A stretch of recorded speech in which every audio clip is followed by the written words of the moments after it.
মরিচের গুঁড়া। হ্যাঁ, পিছন দিয়ে দিলে হবে সারা। সমস্যা নেই, ওটা আমরা বলে দিই যাতে মরিচের গুঁড়া রাঁধুনি নাকি?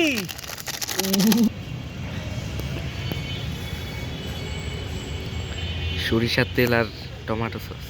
করবো সরিষা তেল আর বেশি লাগবে না, পরে টমেটো সস কি পুরো দিব? হ্যাঁ পুরা হ্যাঁ, কি জানি বের হচ্ছে পুরা টুক না, পরে তেল। এটা তো দেন। আরে ওইটা কই দেন, এদিক দেন, চেক করতেছি। ওরে ভাই, আবার চেক করবো। ওরে ভাই, এইটু কইবো আল্লাহ কোন মাখা, তুমি মাখা, আমি দিতেছি। একটু মাখায় যাতে আওয়াজটা হয়, যাতে কাছে নিয়ে আসতে পারি। আর তুমি মাখাইতে থাও না, আস্তে আস্তে আস্তে। এই মিয়া কাকা এনে আমার কার্ড। 8 জন এতগুলা? 8 জন এতগুলা? আপনি এই আমার ভাই খাওয়া শুরু করলে শেষ এমনি। আর খাওয়া শুরু করলে কয়বার? আর হাকিম ভাই তো আছেই, বস মানুষ। হইছে হইছে হইছে মাখা হইছে। আর কি এটা কি নান রুটি? নান রুটি এই যে